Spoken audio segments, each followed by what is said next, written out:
G'day folks, welcome to this after-action report of a gameplay of Liberty or Death, the American Insurrection that we ran through last night.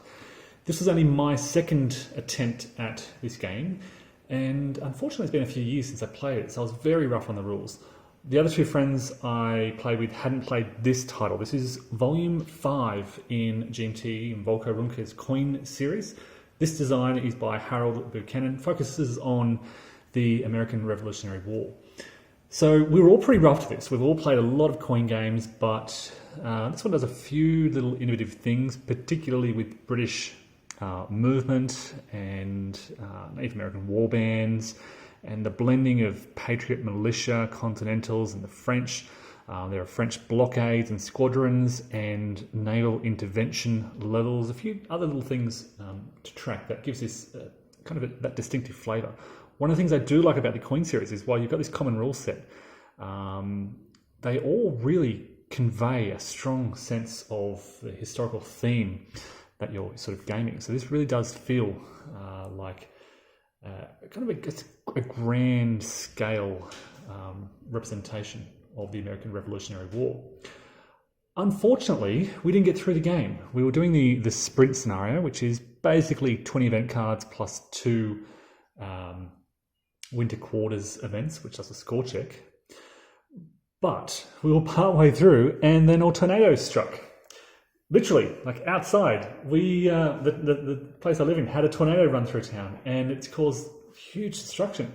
Now this is completely unheard of. We don't really get tornadoes in Australia. We get hurricanes and cyclones, but we don't get tornadoes. And we had a tornado run about less than a kilometre from where we live. So and that caused a blackout as well. So we had to, in pitch black darkness, we kind of put some torches on and decided to wrap the game up. We had massive hail outside causing a lot of damage. Driving around this morning, a lot of roofs have been blown off. But this is basically where we stopped the game. And that's why. So pretty critical weather event, putting a halt to these plans. And I just wanted to sort of recap on what had happened.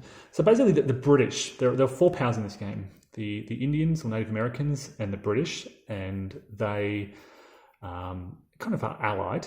And then you've got the Patriots with their Continental forces, Continental Army and their militias and forts, and the French with their regulars and kind of their abstracted naval squadrons. Which can blockade, as you can see in New York City here. And the British regulars and the French regulars are particularly strong, and they bring along their loyalist Tories, green cubes here to fight in these battles. And the British want to fight. They want to kind of force a battle against the French and the Patriots. In particular, they want to fight a battle that they can win quite easily. Because when the British win these battles, they get to shift loyalty back towards support for the British. And of course, they're removing those enemy forces as well. So they're looking for battles that they can win. The Native American war bands are looking to basically raid and go on the warpath to eliminate these militia forces. The British started their campaign up in the north, seizing Massachusetts. It's a nice 2-population region or colony. You have 2 or 3 really types of regions. You've got Native American regions out here in the west. You've got these colonies throughout, and then you've got these cities, which are the circle regions. So the British started their campaign up in Massachusetts. Then they shifted into New Jersey and captured that.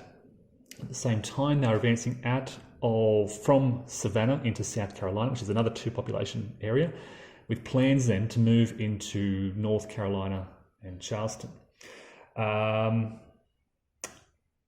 They still hold, you can see these red and green cubes up here, a lot of red cubes and green cubes up in the north. The French have been building up their forces quietly in Connecticut and Rhode Island, and they were just about to come out. I think on the next activation, the French were about to move out and counterattack in probably Massachusetts to retake that.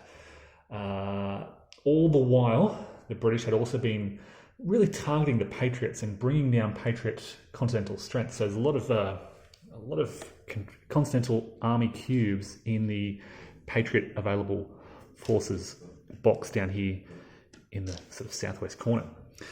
So the British had been on the advance and they were racking up quite a few good Patriot casualties. You can see this marker here tracks cumulative rebellion casualties, Patriot and French, and that had been pushed up to 16. The British had only lost 2 casualties, one on the first 10 cards and one on the second lot of cards to date. So they were looking good there, and British support was also really good. They were almost 10 above opposition. This is these markers here. This tracks basically, well, you have opposition, which is the blue markers times population, and you have British total support, which are the red markers, such as here, times population. The British were way ahead there.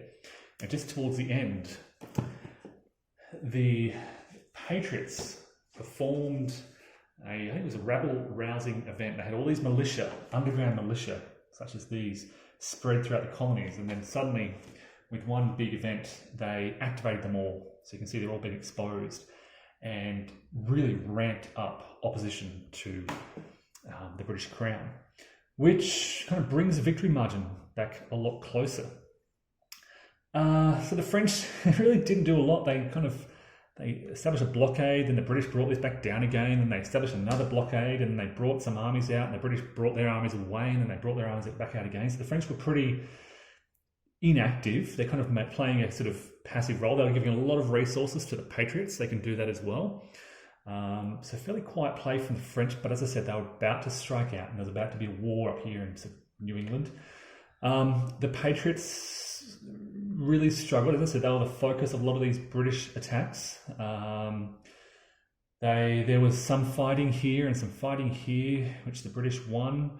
The British contemplated some combat. So the British can engage in sort of combat against these exposed militia, but they're running very low on resources, you can see. There was an event card which reduced British resources by 5 right towards the end, which brought them right down. The Native Americans were doing okay. They really focused on getting their villages out, so they want to get these villages out on the map, as you can see here, their bases, for those familiar with coin games, whilst reducing Patriot forts. Now, they're doing reasonably well. It's about a middle path here, but they're very well set up for their next plan. Their very next step was to create some more villages. So you can see they can build a village here, corn planter here can create a village using just one warband. So they're in a good position to rapidly accelerate the production of their villages. They can also build a village up here in the colony of New York. So yeah, they're set up also to make a drive. And unfortunately, that's where we had to stop. Tornado came through town. We had to blackout. We had to stop the game. Couldn't see a thing. This is about 10:30, 11 o'clock at night. So it's almost pitch black dark. But it was very nice to get this back to the table. It is, I think, one of the most aesthetically pleasing coin games. I love the colors. I love everything about the kind of design effect here. The cities, the font style, these kind of little lovely borders. There's a very clear placement of controlled and support markers. I mean, it's a beautiful sort of depiction of the 13 colonies and surrounding regions. You've got the sort of terrain background, looks really nice. Yeah, everything about it. The card art is really cool. Some very interesting events. I think really well designed events in this title. Again, Harold Buchanan designed this, and the events are very interesting. They're not just doing sort of regular actions. In a lot of the coin games, the events often just tell you to do a march or do a scout. These events kind of create a little bit of a variation. So this one here, place 3 war parties or 3 Tories, or place 3 regulars, or place 1 village and 2 war parties in a colony. So they're similar to the events, but just a little bit different. It creates just that little bit of extra interesting choice for all players involved.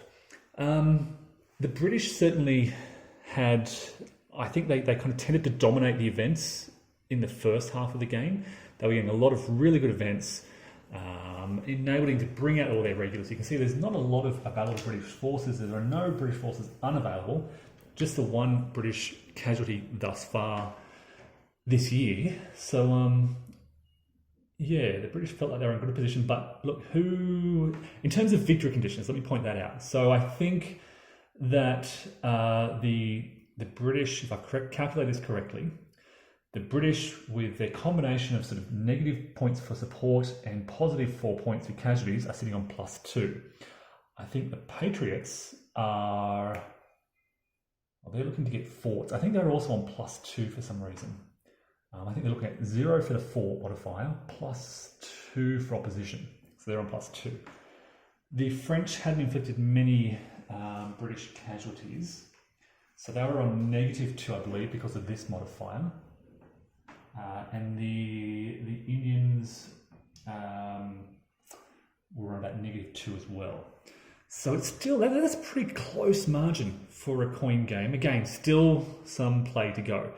Another key element of this game is that when the Winter Quarters card comes out, it's implemented straight away. You swap it with the current card play, and I like that element in coin games. I don't like giving people one final opportunity, because whoever is first active on that current card, when the kind of Revolt or Winter Quarters comes out, they get a huge advantage for scoring.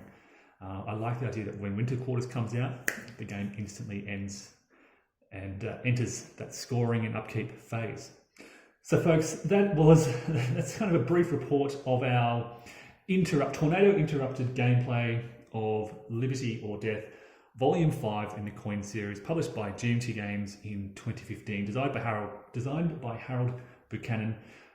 I love this title, and I'd recommend you check it out if you like the Coin series. It's probably in terms of the scale of the complexity of these coin games, it's probably leaning towards the slightly higher end of complexity. I'd say probably middle range, middle to high.